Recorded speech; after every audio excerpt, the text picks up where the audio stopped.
Labor Director Dave Dell'Isola on the line here. Good morning, Dave. Good morning, Chris. How are you doing today? We're doing pretty good. Just kind of trying to get our finger on where we're at with the pandemic unemployment assistance. I know the agreement was inked about a week ago, but I know it's been a very eventful week for you. Where are we at right now with that program? Well, unfortunately, I'm on the phones every day and trying to get some guidance. They did assure me that something was going to come out this week, so which would give me at least an idea of what to start to look for and put together. But I haven't gotten anything from them yet. Most of the stuff that has been coming out has all been tied to unemployment insurance and the other types of assistance that are not really pertaining to Guam, right. In the States. So as I kind of mentioned before, I was in the call last Friday with the U.S. Department of Secretary of Labor and all the states, and I think he was really just coming on saying that at least one guidance may be coming out this week, and he was trying to let everybody and reassure everybody that things were being worked on. You got to remember the CARES Act was only passed 5 work days ago. So, and it was a brand new program, and DOL could not do anything until it was passed because they didn't know if any changes or, modifications were going to be, voted on or changed. So as soon as they got it, then they had to start writing the whole program up for the nation and the islands. So we're hoping that get something. The states were all on DOL secretary's back about releasing something to the press about how the delays are coming from their end and not the states, because they're getting beaten up, just as, not like I'm getting beaten up, but the people here are wondering why is it taking so long, and right. And I'm trying to tell you that it's not coming from my end, it's right. coming from their end. And so the states were saying, hey, you guys got to put something out, because the people, just don't, need to hear that it's the delays on your end. Right, right. And that's why we called you, because there's a lot of, anxiety and uncertainty. So when you say that you're waiting for the guidance from the feds, what type of guidance are you talking about? I don't even know what the application looks like. That doesn't mean I'm not working on something. I've had plenty, unfortunately, experience dealing with disasters when I was previously a director of labor. So, we are working on trying to come up with modeling to figure out how many claimants there may be, coming up with a budget of how much it's going to take. We're trying to put together program and administrative costs. So we're working diligently to come up with hard numbers. We're trying to figure out, and this is the hardest part, is how do I figure out a way to get the assistance out to the people when there's a shelter-in-place order. And that is what I've been educating and meeting and talking with region in San Francisco, which is my region, who's supposed to provide me the technical assistance. So I'm telling them, this is what I need. I need to have a signatureless application. I need to have where people can just email driver's license. I'd like to see self-certifications for those who don't have employees, letters that say, I've been furloughed since March 6th or whatever. I need to have that so we don't have to have contact with these people. I want to try to do phone-in applications. I want to try to do drop-off boxes. I want to try to do stuff that doesn't require to put the public in harm's way or my people in harm's way. Right, right. And they all said, "Oh, these are great questions. Oh, these are nice ideas. Oh, we're writing them down. Oh, I'm gonna run this up the flagpole." So those are attestations that they need to give me. And then, I said, then when the order is lifted, then these people can go out and get those certifications and those letters. And the only thing we could do is, under penalty of law, you cannot, don't lie, don't misrepresent, don't do this because it'll be a federal offense.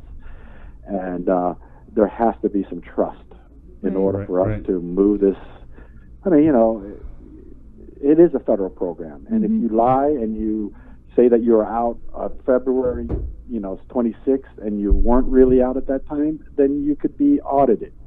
Because they did say they gave $26 million to the IG, who does the investigative and does the auditing of the whole program nationwide, which is 30% of their whole budget.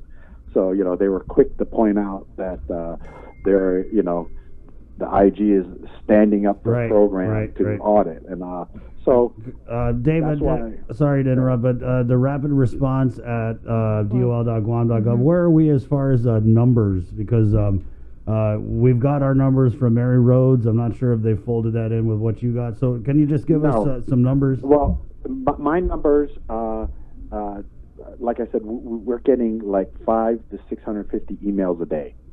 So these are rapidly changing all the time. The last numbers I had, which were, I think, the 2nd of April, which says that we had over 6,300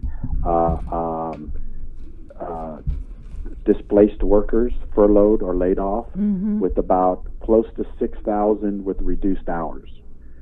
So you're talking about 12,000, or just the 6,300? Right. So 12,000 affected. So 6,300 is layoffs and furloughs, and 6,000 is hours reductions.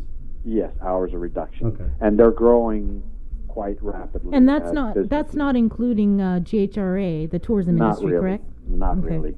Wow. We are also standing up a about 3-4 days ago, the governor put in an executive order requiring all employers to report their changes to me.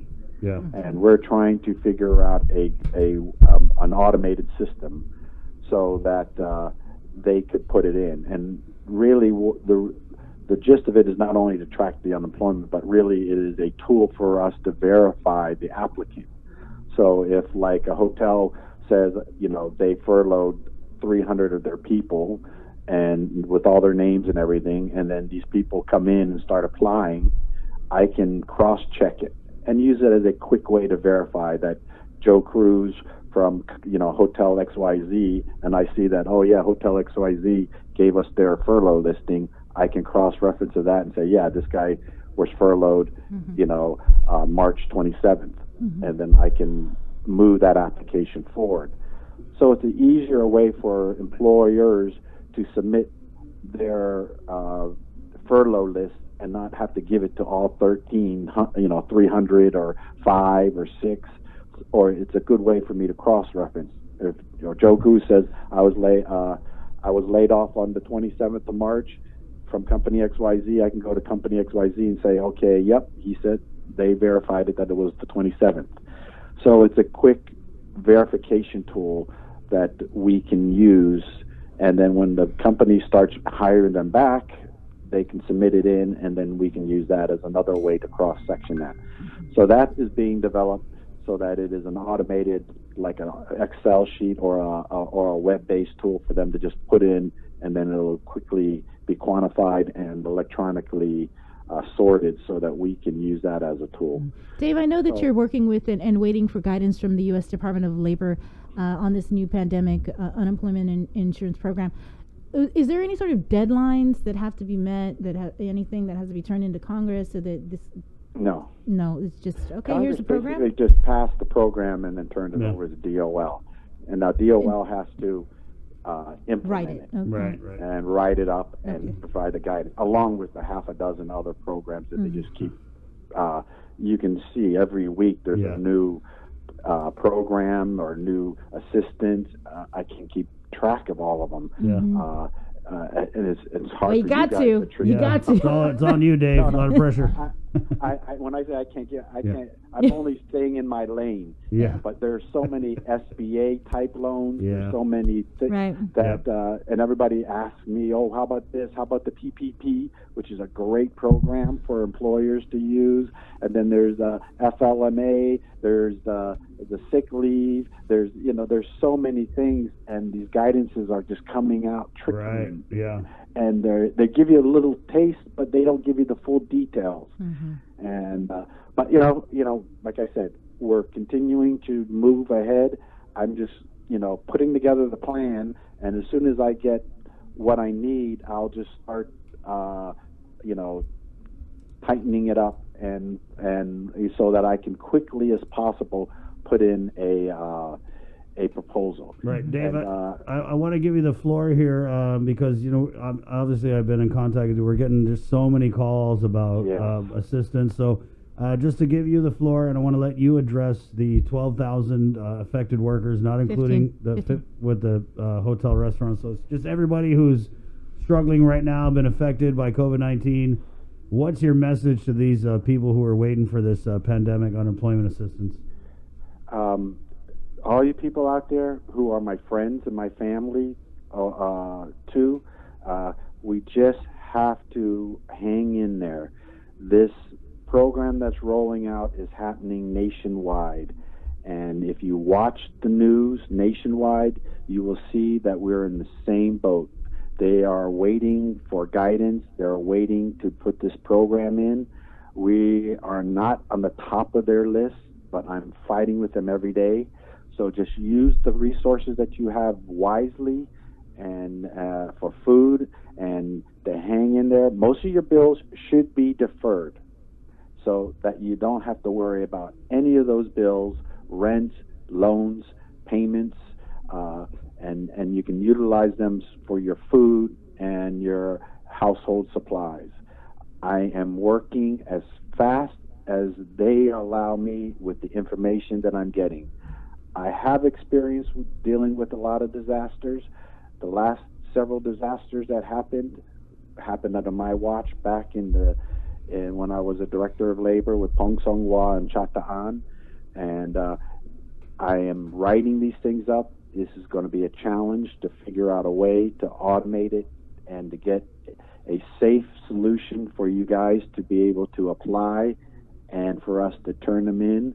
I hope that the feds will hear my pleas about how to automate and make it safe, and we'll wait and see. And I promise, as every little step or guidance is given to me, I will include you in those steps so in real time you know what I'm doing and how I'm moving forward. Okay. Thank you so much, Dave. Thank you guys for getting the message out. Right. And, Anytime you need any information or questions, just forward them to me. Right. Thank you, Dave. Thanks, Appreciate Dave. it. I do want to say the 311 number for questions about your paychecks or if you're having any problems or putting it is up and live, and that we have people manning those phones from US DOL. So any kind of questions that are for DOL, my people are working those phones. Okay. Thanks a lot. Thanks, Dave. Be safe. Thank Mask you. up. Wash your hands. Yes. I'll wash my phone after I'm done. Okay, right on. There you go. Stay Dave safe. Dell'Isola, Department of Labor, Director 828. So they are waiting on the federal government. Even the federal government is trying to figure this out. Mm-hmm. Which It's a new program. It's a new program which puts the heat on for any type of interim local assistance for these senators who may or may not go into session to give the governor more superpowers. Maybe while they're at it, they can figure some kind of program out here as we continue to. The governor did say that you can apply for food stamps through public health. We're hoping to get Tess Archangel. Right, I'm going to to play let us this know. clip again here, Bree, and then we're going to go to a break. This is Sabrina, because we continue every single day that we have the opportunity we continue to ask, what are we doing for our people locally, right? Yeah. And so because we can't. The stimulus checks are not released yet from the CARES Act, the unemployment program, as you heard from the Department of Labor Director David Dell'Isola. He is just waiting for further guidance from the U.S. Department of Labor because it is a brand new program, so they need to know what the guidelines are. But in the meantime, what he is doing is he's accepting information from employees and employers. You have to email that information to rapidresponse@dol.guam.gov.